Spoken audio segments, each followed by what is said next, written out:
Merci beaucoup.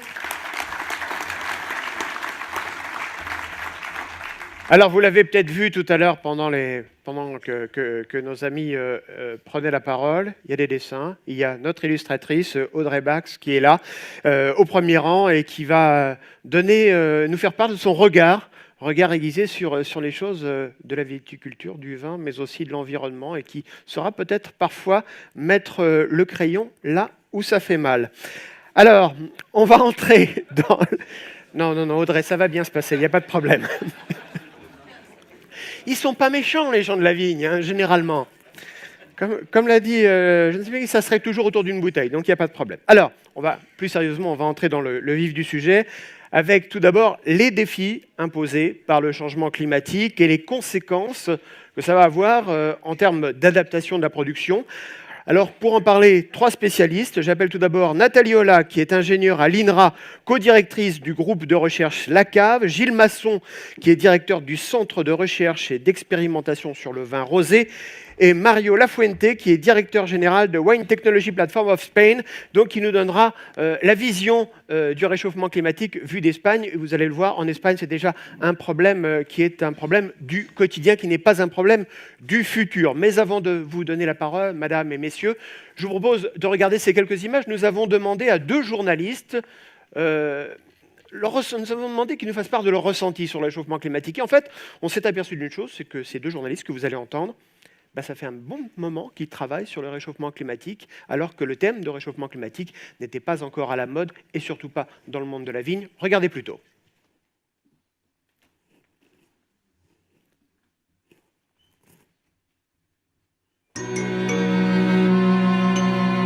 La vigne chauffe et le vin chauffe.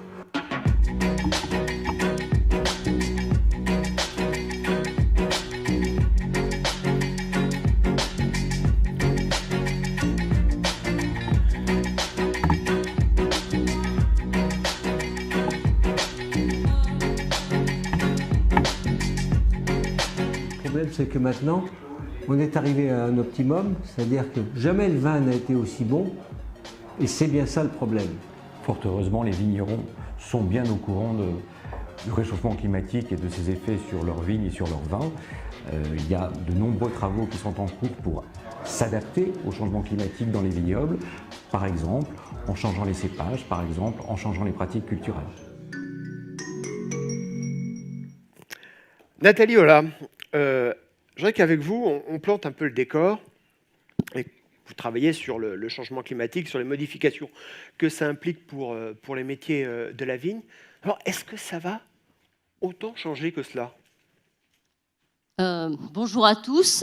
Et d'abord, je tiens à remercier les organisateurs pour m'avoir invité à introduire cette journée et introduire cette séquence sur le changement climatique. Alors, je tiens à dire que je parle au nom de l'ensemble des chercheurs qui ont travaillé avec moi sur le projet La Cave.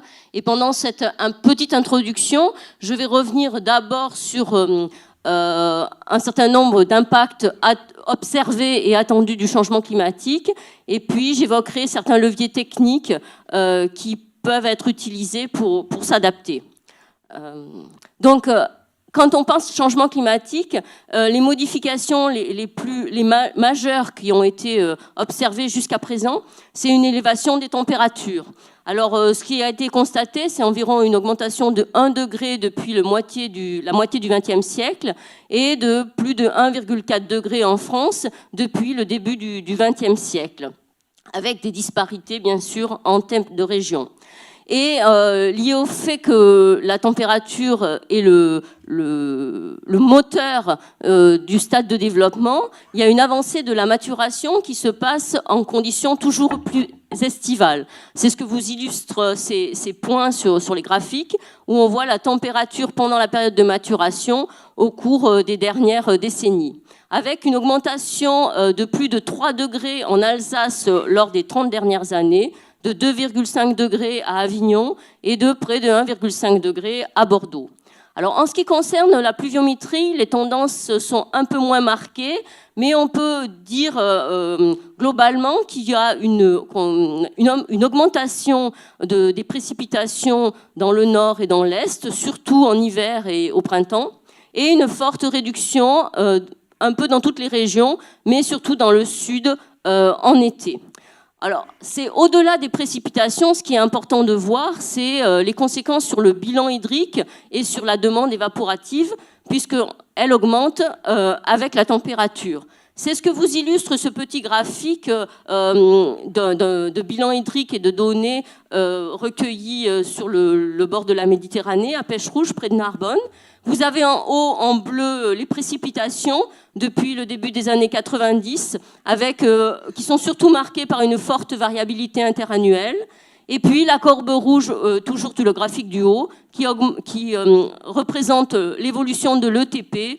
Et on voit qu'il y a une tendance marquée à l'augmentation de l'ETP. Ce qui se traduit par un bilan hydrique toujours plus déficitaire, illustré par le graphique du bas, avec l'indice de sécheresse qui tend au fil des ans à être beaucoup plus marqué, donc ce bilan hydrique est beaucoup plus négatif. Alors les conséquences, c'est une évolution de la date des vendanges, une avancée de la date des vendanges qui est marquée dans toutes les régions, qui est aux alentours de 15 jours à Bordeaux et à Avignon, et qui peut aller jusqu'à 25 jours dans les vignobles plus septentrionaux, comme en Alsace.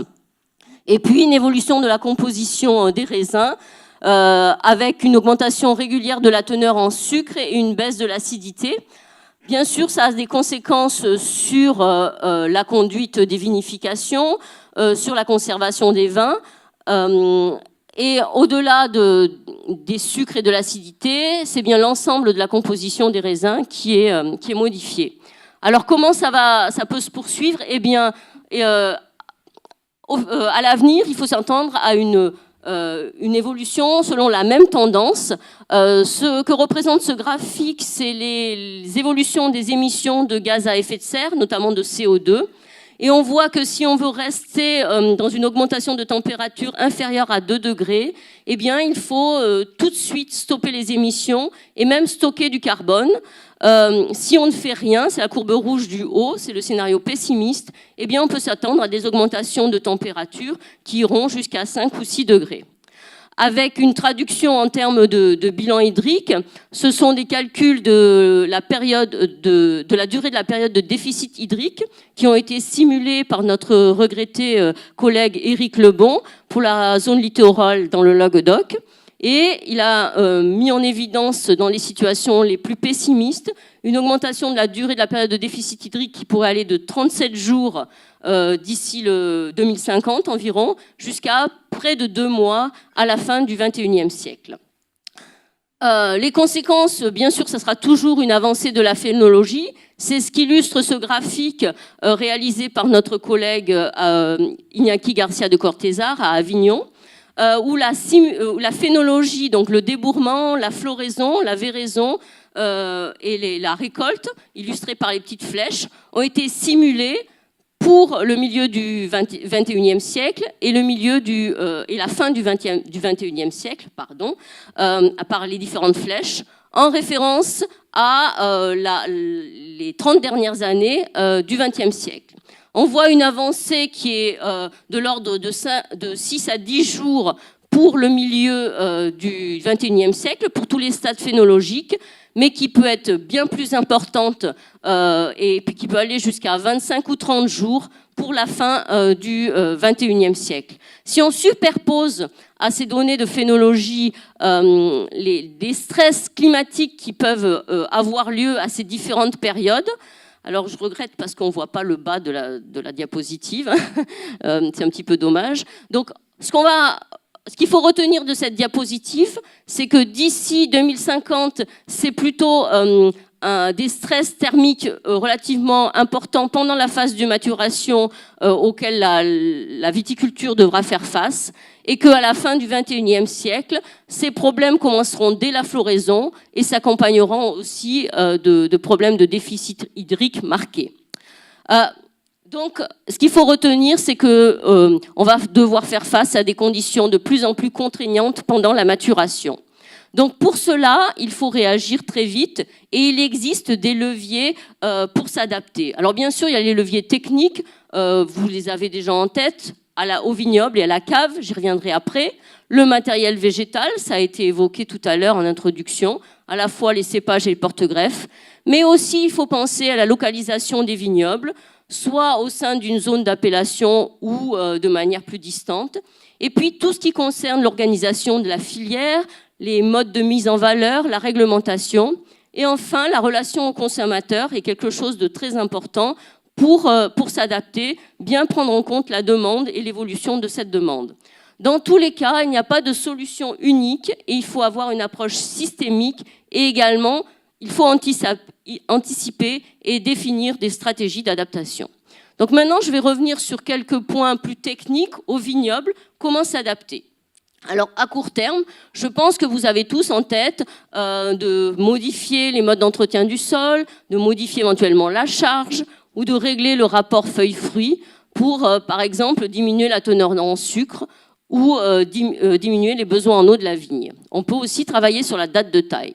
Donc, je vais présenter quelques résultats expérimentaux pour ces différents types d'adaptation. Cela concerne le réglage du rapport feuilles-fruits. C'est une expérimentation qui a été conduite en Nouvelle-Zélande sur du pinot et du sauvignon blanc. Notre collègue Amber Parker a réalisé des expérimentations où elle a réduit très fortement la surface foliaire ou modifié la quantité de raisin, tout cela juste après la nouaison. Alors, pour la surface foliaire, elle a limité à 6 feuilles ou à 12 feuilles, et puis sinon, elle a soit gardé toute la vendange, soit enlevé la moitié des grappes. Et ce qui a pu être constaté, c'est lorsque l'on diminue la surface foliaire très fortement à la nouaison, eh bien on arrive à retarder la véraison de 6 à... enfin d'une petite semaine, on va dire. Donc ça a un effet, mais un effet pas extrêmement marqué sur la date de véraison. Par contre, ce que vous pouvez voir sur les graphiques qui concernent la teneur en sucre, c'est que ça a quand même un effet assez marquant sur la vitesse d'accumulation des sucres, ce sont les points blancs en bas, et vous arrivez à ralentir fortement la vitesse d'accumulation des sucres si vous réalisez cet effeuillage à la nouaison et que vous maintenez ce rapport feuilles-fruits.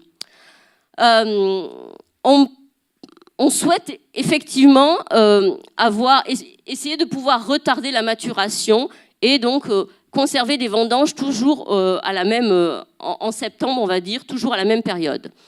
Est-ce que la date de taille peut être utilisée? Alors ça c'est un résultat de travaux réalisés sur la Syrah en Australie qui montre qu'en réalisant des tailles très tardives, notamment lorsque le débourrement a déjà eu lieu et que la végétation est au stade d'environ 2-3 feuilles sur les rameaux, si vous faites la taille à ce moment-là, vous arrivez à retarder la vendange jusqu'à 25 jours pour la Syrah, sans effet marqué sur le rendement ni sur la composition des raisins. Par contre, à ce stade-là, il commence à y avoir un effet sur le poids des bois. Donc, ce qu'il faut bien avoir en tête, c'est les effets pluriannuels de ces mesures qu'il faudra toujours mesurer. Et puis, à plus long terme, on peut penser à tout ce qui concerne la conduite, le mode de conduite, les densités de plantation pour réduire la consommation en eau, et puis le mode de palissage. Ce graphique illustre l'effet du rapport de la surface foliaire exposée sur l'efficience de l'utilisation de l'eau. Et des travaux réalisés à Montpellier ont montré que lorsque la surface était bien exposée, l'efficience de l'eau était meilleure. Alors maintenant, on va passer au matériel végétal. En ce qui concerne le matériel végétal, on peut jouer sur les clones, on peut jouer sur les cépages et on peut jouer sur les porte-greffes. On peut penser qu'au sein des clones, la variabilité ne sera pas suffisamment importante pour faire face à l'enjeu auquel on doit faire face, en termes de phénologie, par exemple. Changer l'encépagement, tout le monde y pense, mais ça ne se fera pas de manière brutale et étant donné l'enjeu que ça représente en matière de vin, de mise en valeur des vins, on ne peut pas penser que l'encépagement sera changé du tout au tout. Et donc, il faut considérer le porte-greffe comme un déterminant majeur de cette adaptation. Donc, le porte-greffe, il peut jouer un peu sur le cycle phénologique, on le verra dans la diapositive suivante. Il peut surtout être très important pour s'adapter à la sécheresse. Hein, c'est connu, mais je pense qu'il faut toujours le rappeler. Il peut aussi, et là il y a des travaux certainement à réaliser pour mieux connaître l'effet du porte-greffe, avoir un effet sur la composition des raisins, notamment via l'alimentation en potassium et les conséquences que ça peut avoir sur l'acidité. Et puis, c'est aussi un élément important pour s'adapter au sol salin. Et ce problème de la salinité, qui n'est pas forcément très important jusqu'à aujourd'hui en France, peut le devenir à cause de l'irrigation. Donc, il faudra y penser. Alors, il existe une grande diversité de porte-greffes au monde. On dit autour de 70 à peu près. En France, il y a 31 porte-greffes qui sont autorisés. Mais que ce soit en France ou à l'étranger, 5 porte-greffes, pas tout à fait les mêmes, mais environ 5 porte-greffes font 75% des assemblages. Donc, on a une grande diversité, mais en fait, on en utilise très peu. Et notre ambition, c'est de pouvoir mieux connaître l'ensemble de ces porte-greffes et de pouvoir mieux les utiliser. Alors, j'illustre ici sur cette diapositive la diversité qu'il existe au sein d'un certain nombre de porte-greffes, la plupart inscrits en France, mais pas tous, par rapport à l'adaptation à la sécheresse. Je pense que vous savez que les porte-greffes comme le 110 R, le 140 Ruggieri, le 1103 Paulsen ont des vertus très importantes pour s'adapter à la sécheresse. Il existe à l'étranger des porte-greffes comme le Ramsey, qui ne sont pas autorisés encore en France, qui pourraient éventuellement être intéressants. Encore, il faut les évaluer, et notamment dans des situations de viticulture non irriguée, pour voir vraiment leur potentiel d'adaptation à la sécheresse. En ce qui concerne la phénologie, le porte-greffe a un effet sur la phénologie de la variété qui est plus limité que la diversité qu'on peut observer entre les cépages. Ceci dit, comme l'illustre ce graphique, où nous avons cultivé du merlot sur environ 80 génotypes différents, et les barres blanches, je pense que vous les voyez, représentent des merlots qui sont greffés sur des porte-greffes commerciaux comme le 333 EM, le 41B, le SO4, le Riparia. Et donc, on a à une date donnée mesuré le pourcentage de véraison. Eh bien, on voit que à une date donnée, le pourcentage de véraison peut varier de 15% à plus de 70%. Donc le porte-greffe a vraiment un effet sur la phénologie qui ne dépassera pas une dizaine à une quinzaine de jours, mais ça peut quand même être, mis bout à bout, apporter un plus en termes de date de vendange. Alors, malheureusement, au sein de cette population étudiée, nous n'avons pas trouvé de porte-greffe qui retarde la maturité plus que le 333 EM, qui est déjà un porte-greffe existant. Alors, face à cette situation, il nous semble qu'il faut revenir sur l'existant. Il faut avoir une stratégie par rapport au porte-greffe.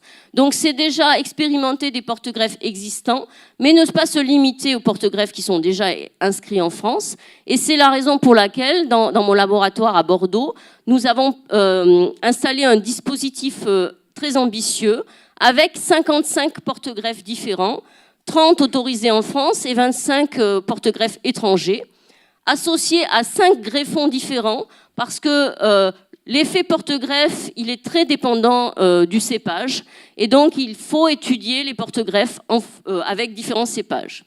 Je vous passe les détails sur le dispositif expérimental, mais nous espérons, d'ici 5 à 10 ans, fournir un grand nombre de données expérimentales aux professionnels pour mieux choisir les porte-greffes et inscrire de nouveaux porte-greffes en France. Nous avons ajouté à ce travail d'expérimentation un système d'information que vous pouvez retrouver sur ce site internet et qui a pour objectif de stocker toutes les informations concernant la porte-greffe. Je me dépêche parce que je dépasse déjà mon temps. Donc, le deuxième volet, c'est de créer de nouveaux porte-greffes qui seraient particulièrement innovants en combinant des propriétés telles que le contrôle de la contamination par le cournouet avec la résistance à la sécheresse et d'autres propriétés d'adaptation au changement climatique et à l'environnement. Donc pour terminer, la dernière diapositive, c'est que proposer des solutions techniques, c'est bien, mais dans tous les cas, il faut mesurer l'acceptabilité des différents leviers proposés et la faisabilité de cette évolution. Alors, j'ai entendu qu'on était en direct avec nos collègues angevins. Donc, je présente ici des résultats d'une enquête qui ont été réalisées en Val-de-Loire il y a 2-3 ans par un étudiant en thèse, qui montre que en fonction des leviers techniques, eh bien, l'acceptabilité n'est pas la même. Les Angevins sont plus enclins à court terme à modifier les pratiques à la cave ou la gestion du sol.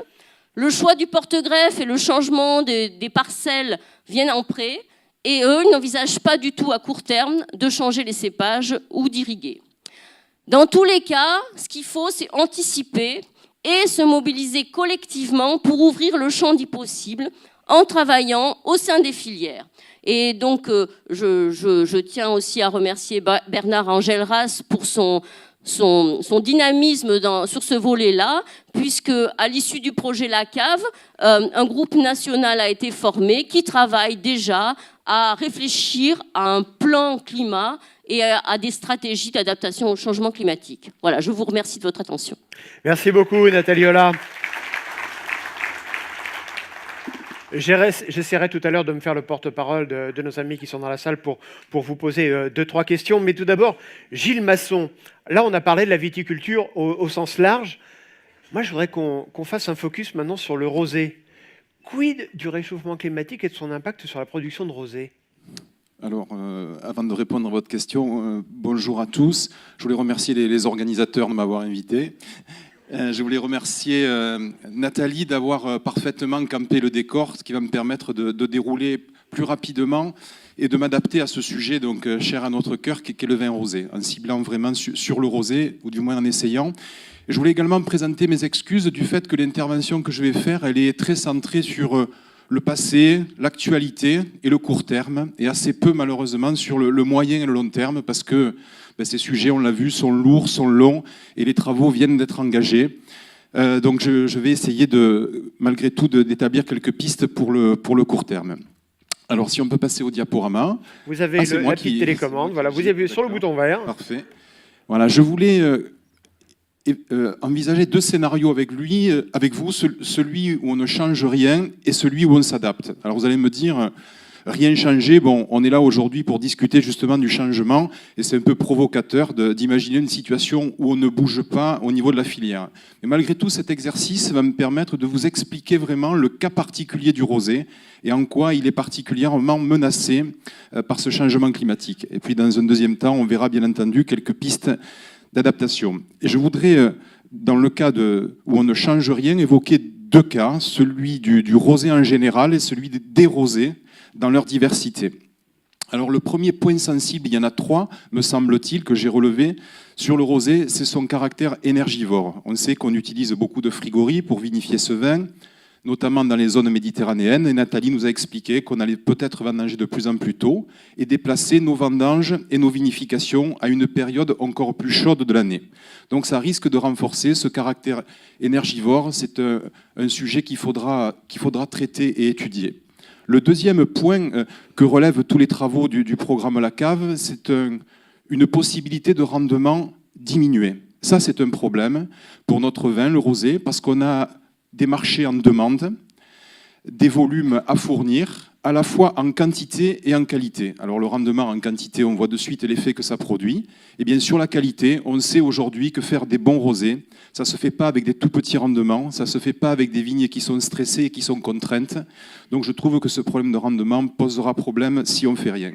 Et enfin, le point principal qui concerne notre produit, le rosé, et qui le rend particulièrement vulnérable au changement climatique, c'est son goût, c'est son type, c'est son ADN. On aime ce vin aujourd'hui parce qu'il est frais, parce qu'il est fin et parce qu'il est parfumé.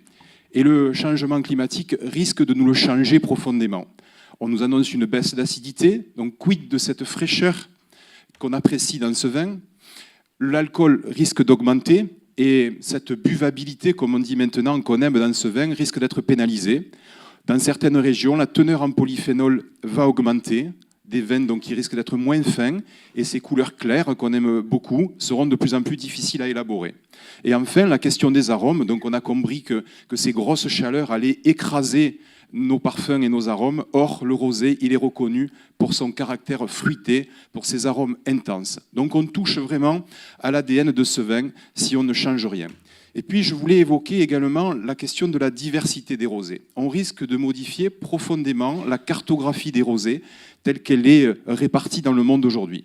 Alors, on va faire un petit exercice ensemble, essayer de se projeter sur l'avenir, en raisonnant donc sur le monde et sur deux paramètres qui peuvent paraître tout simples comme ça. C'est celui du degré d'alcool et celui du pH. C'est des éléments basiques du vin, mais ils sont très importants dans l'équilibre gustatif des vins. Et pour faire ce raisonnement, je vais me baser sur une collection de vins de plus de 1000 échantillons qu'on reçoit chaque année à Villeauban grâce à un partenariat historique avec les œnologues de France au travers du Mondial du Rosé, ce concours que vous connaissez bien. Donc si le degré augmente à gauche, et si le pH augmente, on devrait voir les vins migrer le long de cette diagonale rouge en bas à gauche jusqu'en haut à droite. Alors représentons les rosés aujourd'hui tels qu'ils sont dans leur diversité par pays. Vous voyez là une trentaine de pays et c'est la moyenne des rosés qui sont observés en fonction du degré et du pH. C'est assez intéressant de voir des vins du Luxembourg qui ont des petits degrés et des acidités très marquées, des vins autrichiens qui ont des petits degrés mais des pH élevés. Vous avez là toute la palette et la diversité des rosés dans le monde qui font d'ailleurs leur richesse. La France qui est au centre de ce graphique. Eh bien, qu'est-ce qui risque de se passer? On risque d'avoir des rosés du Luxembourg qui vont ressembler à ceux d'Italie actuellement, des rosés français qui pourraient ressembler à ceux d'Argentine, et des rosés d'Espagne qui pourraient ressembler à un idéotype qu'on ne connaît pas encore aujourd'hui, particulièrement alcoolisé, avec assez peu d'acidité. Donc ça implique quand même des changements profonds qui peuvent poser problème pour certaines régions. Alors, mes excuses pour les étrangers, on va faire un petit focus sur la France avec ce même exercice et on va voir nos régions se répartir sur ce graphique, degrés en fonction du pH. Les régions septentrionales sont en bas à gauche, des petits degrés et des acidités marquées, et nos vignobles méridionaux, plutôt en haut à droite, avec des degrés plus généreux et des pH plus élevés. Eh bien, le risque en France, c'est qu'on retrouve des ressemblances entre les rosés alsaciens et les rosés corses, que le Val-de-Loire ressemble au Bordelais, et peut-être plus grave encore, que le Languedoc ressemble à la Provence. Non, c'était une plaisanterie. Hein. Je plaisantais. Alors, donc sur ce dernier point, on va du coup être incité à s'adapter et à changer. Et on va évoquer ensemble 4 pistes d'adaptation et de changement. 4 pistes: modification des lieux de production, le décalage de la date de récolte, l'adaptation de la vinification et l'adaptation au vignoble. La modification des lieux de production, je crois que la filière a dit non à cette hypothèse-là, et on comprend bien que délocaliser son vignoble et voir ses savoir-faire partir ailleurs, c'est douloureux et c'est difficilement acceptable. Donc on va passer très vite sur cette hypothèse-là et se concentrer sur la deuxième, décaler la date de récolte. Vous voyez ici un graphique qui représente la dégustation d'un vin, sans doute un rosé de Grenache, récolté dans notre région, à 13,5 d'alcool. Il a un profil gustatif qui est équilibré, harmonieux, tout va bien. Et bien sur cette parcelle-là, on y était allé 15 jours avant et on avait récolté le raisin à 12,5 degrés. Voilà le graphique que ça donne. Effectivement plus d'acidité, effectivement moins d'alcool, mais vous voyez qu'on a perdu du gras, de l'intensité aromatique, et au final, ce vin n'est pas aussi apprécié que le précédent. Donc c'est une technique, cette récolte anticipée, qui engendre des pertes qualitatives qu'il faut prendre en compte. Alors la deuxième option, c'est d'adapter la vinification, de continuer à récolter à 13,5, mais d'adapter en cave les pratiques, avec des possibilités de désalcoolisation et de dessucrage, d'acidification ou de collage qui peuvent permettre de limiter la structure de certains vins et des excès en polyphénol. La désalcoolisation, c'est une technique qui est autorisée. On reprend notre graphique de tout à l'heure, on a notre rosé de Grenache à 13,5 qui est très bon, mais qui est un petit peu trop chaud. Et donc on le désalcoolise et on voit donc qu'on a la courbe n'est pas bonne, la courbe rouge n'est pas bonne.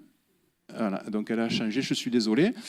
Donc elle aurait dû être avec moins de chaleur. On a baissé d'1 degré la teneur en alcool et le diagramme rouge aurait dû être beaucoup plus étriqué et rentrer à l'intérieur de la courbe noire. En gros, la conclusion, c'est que la désalcoolisation, ça marche. On a perdu 1 degré d'alcool et on n'a pas trop touché au profil gustatif. On sait que jusqu'à 2 degrés à peu près de désalcoolisation, on n'altère pas beaucoup la qualité du vin et on reste sur des vins appréciés. Une technique plus élégante est celle du dessucrage, où on va enlever du sucre avant la fermentation, ce qui permet une fermentation plus rapide et plus facile. Et vous voyez qu'on a effectivement perdu un peu de chaleur liée à l'alcool, et on a un profil gustatif qui est tout à fait positif. Donc ces techniques, elles marchent, elles sont efficaces. Le problème, c'est qu'elles sont onéreuses. D'abord parce qu'elles ont un coût, et ensuite parce qu'on perd des volumes, notamment avec le dessucrage, des volumes qui sont significatifs. Sur la question de l'alcool, on a cette solution. Sur la question de l'acidité et de la baisse possible de l'acidité, un autre exemple, on a pris ce vin et on l'a trouvé un peu mou. Vous voyez qu'il est assez peu acide, tout en haut, et donc on a décidé de l'acidifier, comme c'est autorisé dans notre filière, soit en ayant recours à des acides organiques, soit en ayant recours, par exemple, à de l'électrodialyse. Et donc on acidifie au stade du vin, avec de l'acide tartrique, comme ça se fait parfois, par électrodialyse, ou bien sur mou, on peut ajouter de l'acide tartrique ou travailler également avec l'électrodialyse. Eh bien, on voit qu'on a augmenté l'acidité. Notre objectif était de baisser le pH de 0,3 points et on a donné un profil gustatif et olfactif à ce vin qui est beaucoup plus positif et qui est remonté en qualité. Donc ça aussi, c'est des techniques qui fonctionnent et que les vignerons emploient.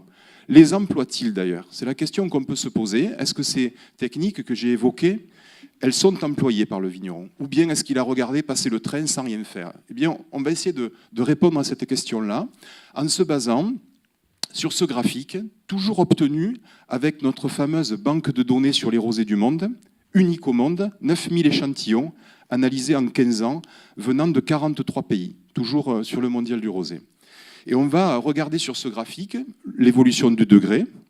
Il devrait avoir augmenté ce degré, d'après ce qu'on a dit avec Nathalie tous les deux. On aurait dû voir une baisse de l'acidité totale et on aurait dû voir un autre indicateur que je vous propose augmenter significativement, c'est le rapport des deux, le degré sur l'acidité totale. Si vous avez des souvenirs de mathématiques, le numérateur y monte, le dénominateur y baisse. Cet indice devrait augmenter de façon très nette. Eh bien, pas du tout. Contre toute attente, cet indicateur ne monte pas et au contraire, il baisse. Ce qui veut dire que le vigneron n'a pas regardé passer le train et qu'il a agi, sans doute avec des techniques dont je viens de parler. Alors, qu'est-ce qui s'est passé pour que cette courbe elle baisse? Est-ce que c'est le degré qui a baissé ou est-ce que c'est l'acidité totale, moyenne, des rosés dans le monde qui a augmenté? Eh bien, le degré n'a pas bougé. Depuis 15 ans, on analyse 1000 rosés par an et on ne voit pas ce degré bouger. Il est aujourd'hui à 12,75% volume. C'est donc l'acidité qui a augmenté, l'acidité totale. Donc non seulement le vigneron a contrecarré les effets du changement climatique en acidifiant, mais en plus, il a voulu insister sur ce trait qui fait la particularité du rosé, c'est sa fraîcheur. Donc bravo à ces vignerons qui ont réagi et qui ont agi. Donc on a ces différentes techniques, je l'ai dit, je ne vais pas les reciter, et également les collages, sur lesquels je passe très vite, qui sont des techniques correctives, qui sont des techniques curatives. Il me semble que le marché attend peut-être des solutions un peu moins interventionnistes et un peu plus élégantes.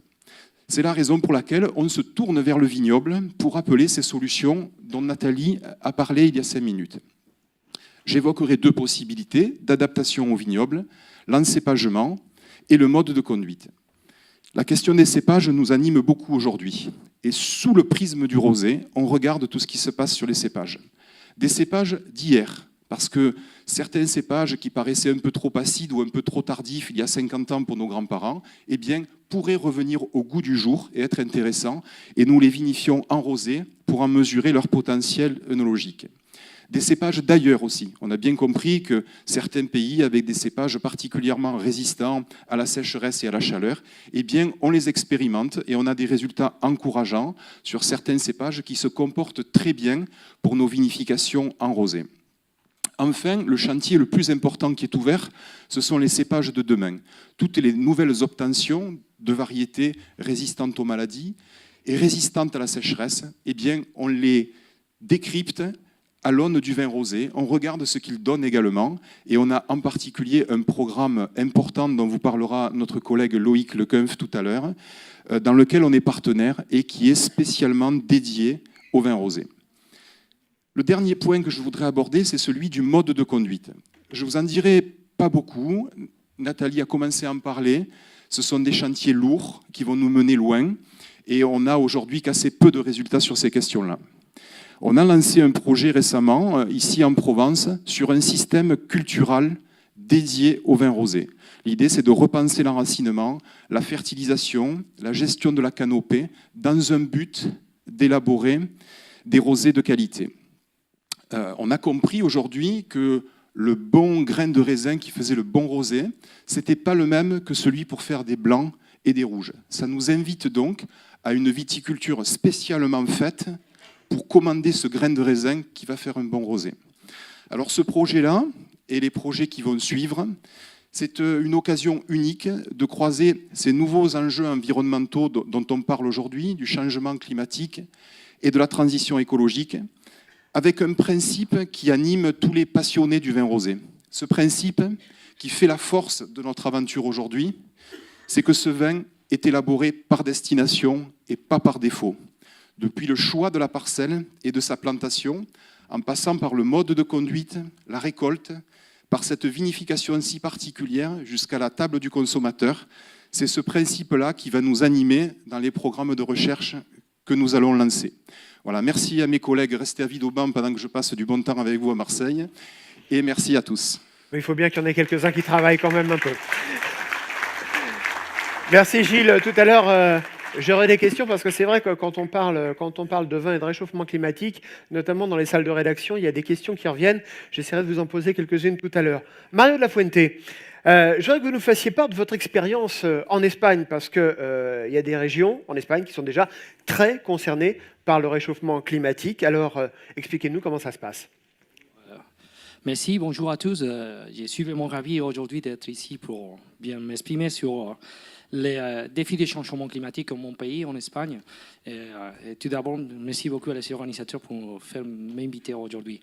Bon, tout d'abord, pour voir les relevances des changements climatiques dans le monde, cette année dernière, le World Economic Forum a constaté bien les risques pour les paysages et l'environnement, selon les impacts et la probabilité. Et on peut destaquer les événements extrêmes du climat comme les meilleurs risques pour les paysages, selon cette organisation. Ensuite, les défaillances sur les mesures d'adaptation et mitigation au changement climatique. Ça, c'est les 2 meilleurs facteurs. Il ne faut pas oublier la perte de biodiversité, d'écosystèmes, et ensuite, on soucie dans mon pays que c'est de plus en plus important la gestion de l'eau. Bien, il y a plusieurs études scientifiques en Espagne, mais je vous donne quelques exemples. Ici, c'est la thèse doctorale de Pablo Resco, en 2015. Donc, on a fait, selon 3 indices différents, l'indice Hourlin, des températures que vous connaissez bien, l'index des nuits fraîches, c'est très important pour les périodes de maturité de la veille, et en plus, l'index de sécheresse. Et nous avons à peu près demi-million de kilomètres carrés. Nous avons fait 25 pour 25 kilomètres, 4 régions différentes. La région Atlantique Nord, la région Méditerranée Nord, la région du sud de Méditerranée et on peut dire la région centre. Selon les différents scénarios, 19, on a fait, voilà ici la moyenne, et on peut constater une augmentation des températures nettes et il y a des effets négatifs liés à ça. Par exemple, il y a une augmentation à peu près demi-degré jusqu'à 2 degrés et il y aura de plus en plus de vagues de chaleur pendant l'été.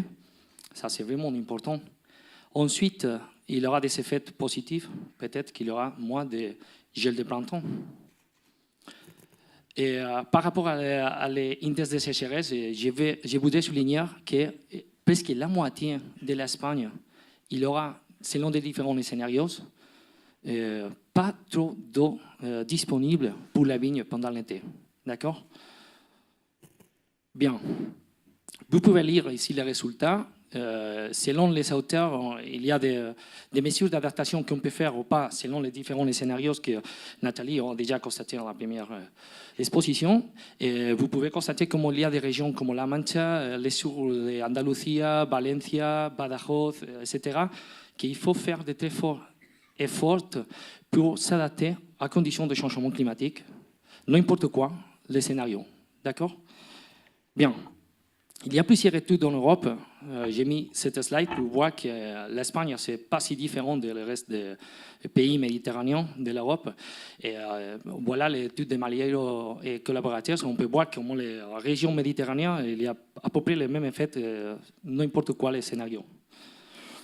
Ensuite, je reviens sur vers la précipitation. Il y a plusieurs études, mais ici, c'est une étude de la région de Douro, et en Portugal, mais nous avons la région de Douro aussi en Espagne, et c'est pareil. Et, cette étude de Jones, on peut constater comment il y a des différents scénarios où la précipitation, il y a moins de 40 mm chaque année. Et dans cette région, il faut souligner que normalement, il y a 300 mm chacun, 400, ça dépend de la région. Et c'est-à-dire beaucoup, 40 mm de moins.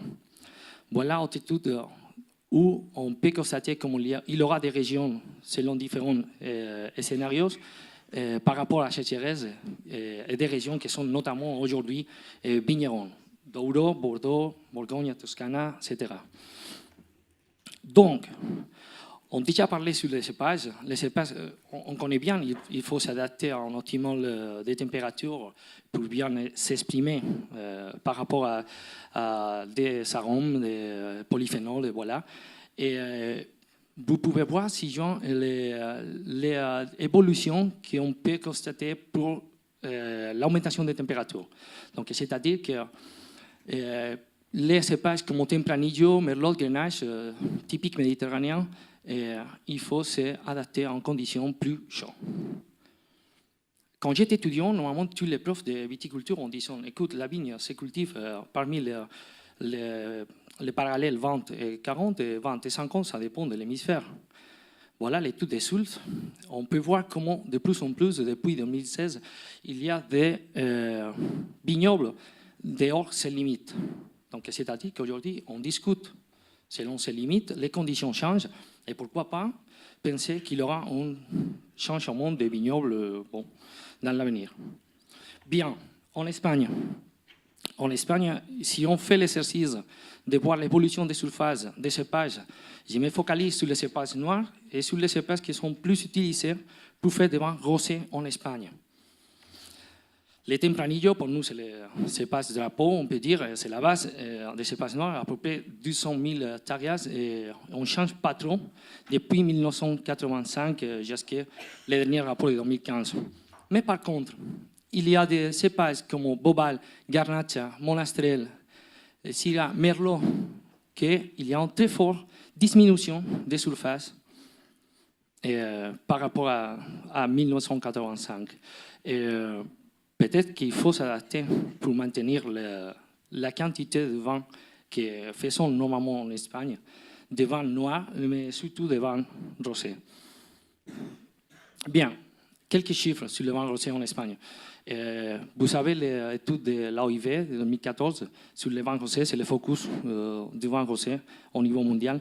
L'Espagne, c'est le deuxième producteur au monde, plus de 100 millions d'hectolitres. Et nous avons une très forte consommation de 2 millions d'hectolitres. Et surtout la jeune gens, les moins de 24 ans, on consomme les vins rosés.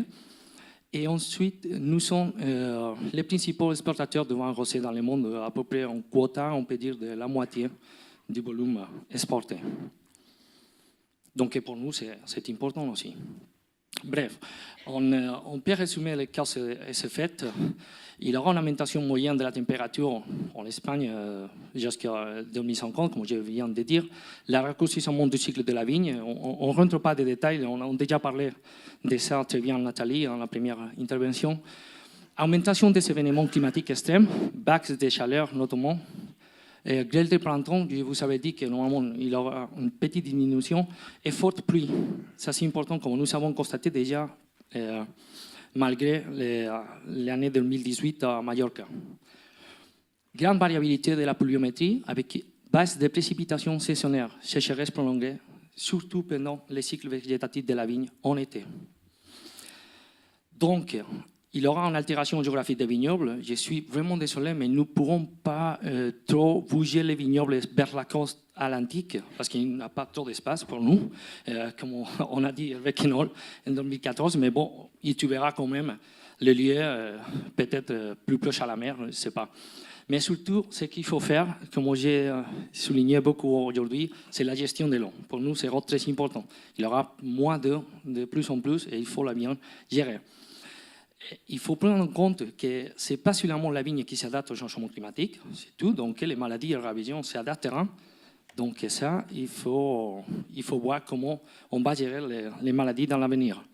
Il y a une très forte variabilité de rendement. Bien. Qu'est-ce qu'on peut faire? Nous avons vu dans la première et deuxième exposition des alternatives ou des adaptations au changement climatique. On peut faire les vignerons, la cave, voilà. Et je vous montre un autre outil, on peut dire, que sont les projets de recherche et développement. Pourquoi? Parce que ce type d'adaptation, on peut la tester. Et avec ce type de projet, il y a un financement européen et dans notre cadre national aussi. Et nous avons commencé dans la plateforme Technologie du vin pour encourager au secteur de faire ce type de projet. En 2008, c'est le premier projet que nous avons fait sur l'adaptation au changement climatique. Et, plus de 26 entreprises, 30 centres de recherche à niveau national et 22 millions d'euros pour faire cette étude 2008-2011. Ensuite, il y a des autres que je vous montre ici. Il y a un plan national de la Fédération espagnole du vin en 2018 pour lutter contre les changements climatiques dans la vigne. Et le dernier projet que nous faisons aujourd'hui, c'est un projet LIFE européen sur les deux régions, le Priorat et Montsant, c'est des appellations d'origine, en travaillant ensemble pour gérer bien l'eau et les intrants dans la vigne.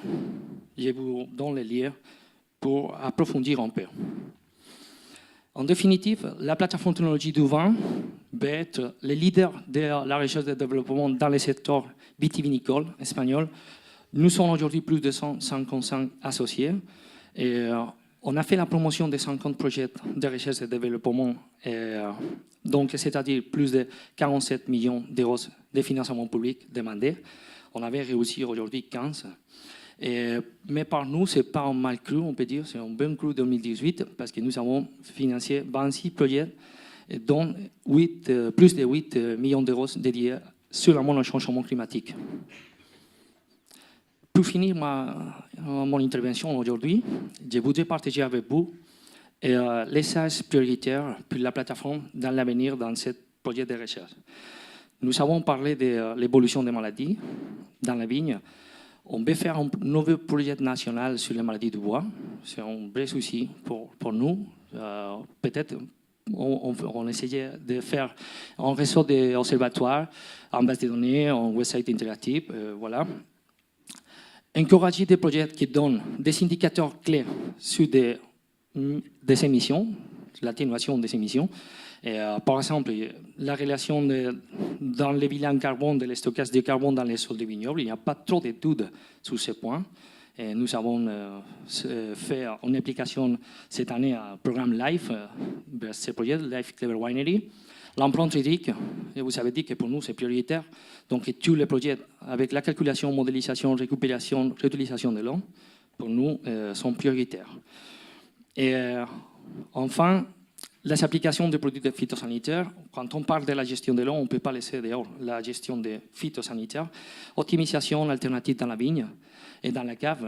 Vous savez déjà aujourd'hui les soucis que nous avons avec les cuivres en la production organique, donc il faut fournir des alternatives aux vignerons, ça c'est clair. Et pourquoi pas parler, comme on a parlé déjà aujourd'hui, des adaptations des variétés au cépage, par l'utilisation du matériel génétique. Pas seulement, je suis désolé parce que j'ai mis un petit parole en espagnol. Et on ne parle pas des hybrides, mais pourquoi pas? Il faut les tester, il faut les étudier et surtout bien valoriser les cépages autochtones et voir les critères de sélection pour bien, comme vous avez fait ici en France avec le réseau Oscar. Bon, je vous remercie beaucoup pour votre attention. Et Merci beaucoup, Mario de la Fuente.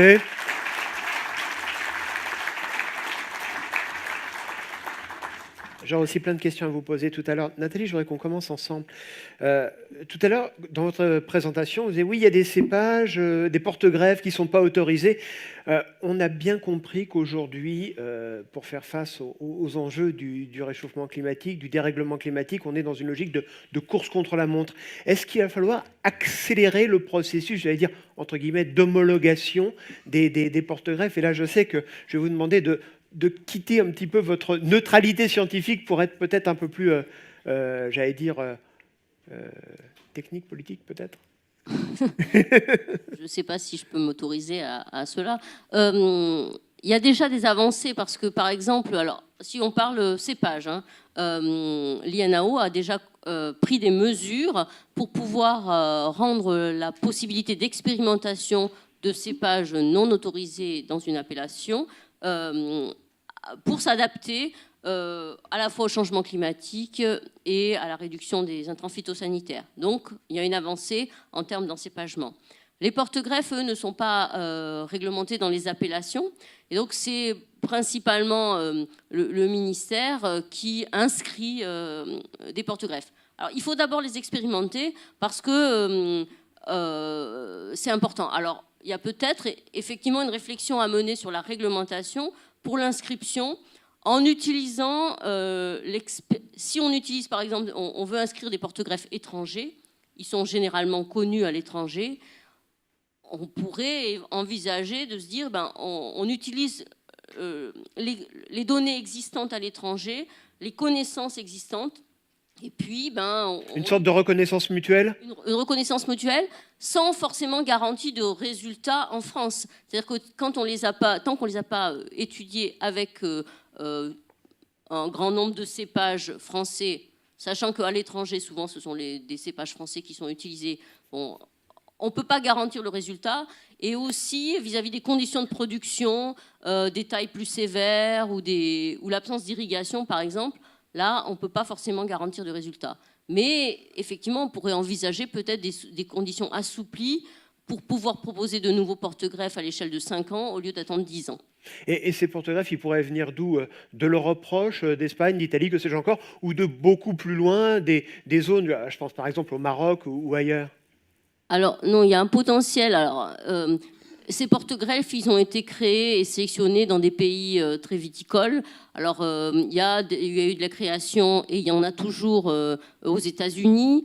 Il y en a en Australie, il y en a en Allemagne, en Hongrie. Et donc, ce que nous, on a fait là, dans ce dispositif qu'on a mis en place, c'était essayer de repérer ce qui était intéressant, soit qui était déjà présent dans les collections pélographiques, comme à Vassal, près de Montpellier, ou dans les collections à l'étranger, et de rapatrier en France ce matériel pour pouvoir l'expérimenter. Donc ça a été un énorme travail, mais aujourd'hui on a pu rassembler ce matériel et on commence à l'expérimenter. Et des acteurs professionnels commencent à être intéressés également, et à mettre en place leurs propres expérimentations. Il y a des résultats déjà intéressants sans nous révéler les secrets. Je sais que le pas de temps de la science n'est pas le temps ni des vignerons ni des journalistes, mais est-ce que... Non, malheureusement, on ne peut pas donner de résultats. On a des espoirs sur certains, comme j'ai cité par exemple le Ramsey. Alors c'est un porte-greffe qui, jusqu'à aujourd'hui, ne répondait pas aux enjeux qualitatifs de la viticulture en France. Il vient d'où ? Il vient d'Amérique du Nord, mais il a été très cultivé en Australie, par exemple. Et donc, peut-être, c'est un potentiel. C'est rajouter une corde à l'arc des possibilités. Gilles Masson, quand on parle de viticulture, de rosé et de réchauffement climatique, dans les salles de rédaction, on dit « Ah ah, bientôt, on va faire du rosé de Provence à Lille et éventuellement peut-être un peu de blanc du côté de Paris. » Mythe ou réalité ? Cauchemar ou réalité ? Vous allez forcément me dire cauchemar pour vous, mais ça peut arriver ou pas ? On l'a vu tout à l'heure, il est possible que de nouveaux vignobles se mettent en place et émergent. Ça, c'est une possibilité tout à fait. Par contre, ceux qui sont détenteurs des vignobles actuels, et notamment ceux qui ont un beau succès auprès des consommateurs, un beau succès économique, ne vont pas se laisser faire comme ça. Donc je peux vous dire que tout le monde va se retrousser les manches de façon à garantir toujours cette particularité, cette typicité que les consommateurs identifient bien. Alors vous allez me dire, moi, peu importe, j'aime le goût du Provence, et demain, je changerai de nom, mais j'aurai le même goût, je vais le trouver en Alsace. Bon.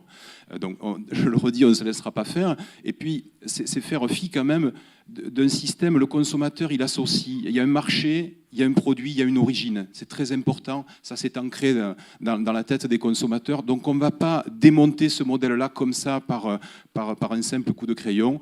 On va résister, on va mettre tout en œuvre et on va continuer à garantir cette belle typicité. Les régions productrices de rosé traditionnelles et spécialistes vont le rester et on va s'employer à mettre tout en œuvre. On l'a vu depuis la plantation jusqu'à la cave et jusqu'à la table du consommateur, tout pour qu'il continue à adhérer à cette magnifique aventure du rosé en général, du rosé français et provençal en particulier. Je peux vous dire qu'on va bosser.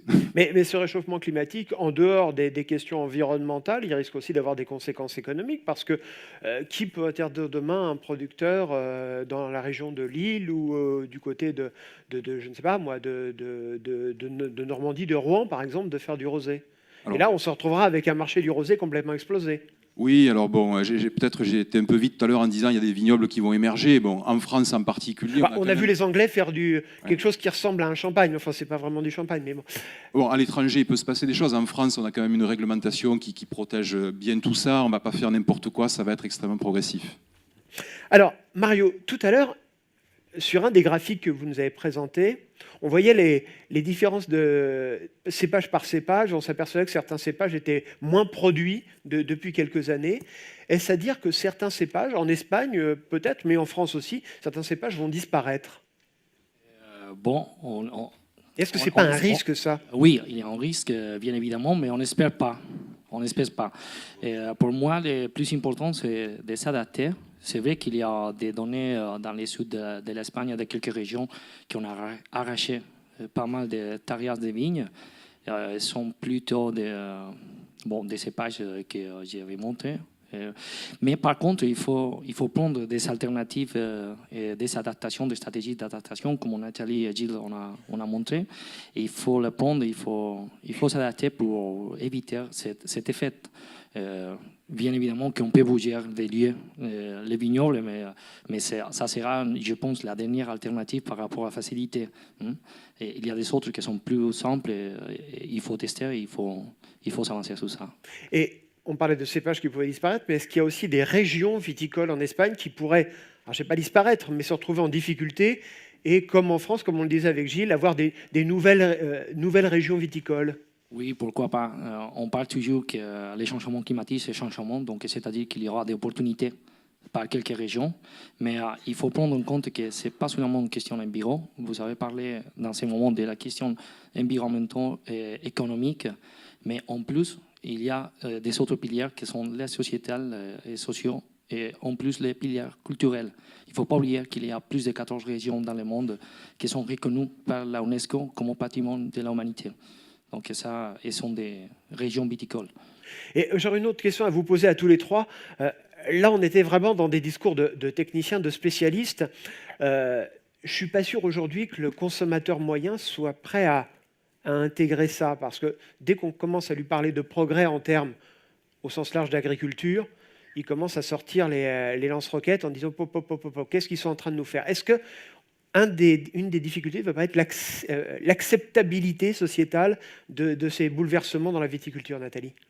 Alors, je pense que on parle de consommateur moyen, mais il n'existe pas. Donc, il y a des travaux très intéressants qui ont été conduits dans le cadre du projet La Cave par un chercheur qui est à Bordeaux, qui s'appelle Éric Giraud-Hérault, qui est économiste, et il fait de l'économie expérimentale. Et ce qu'il a cherché à mesurer, c'est le consentement à payer des consommateurs pour différents types de vins. Donc, notamment, il y a 2 expérimentations très intéressantes. Une qui porte sur des vins qui pourraient être représentatifs du changement climatique, plus alcoolisés, très, très corsés, très concentrés. Et puis une autre expérimentation qui a été menée avec des vins conduits avec différentes pratiques, soit d'acidification, soit de désalcoolisation.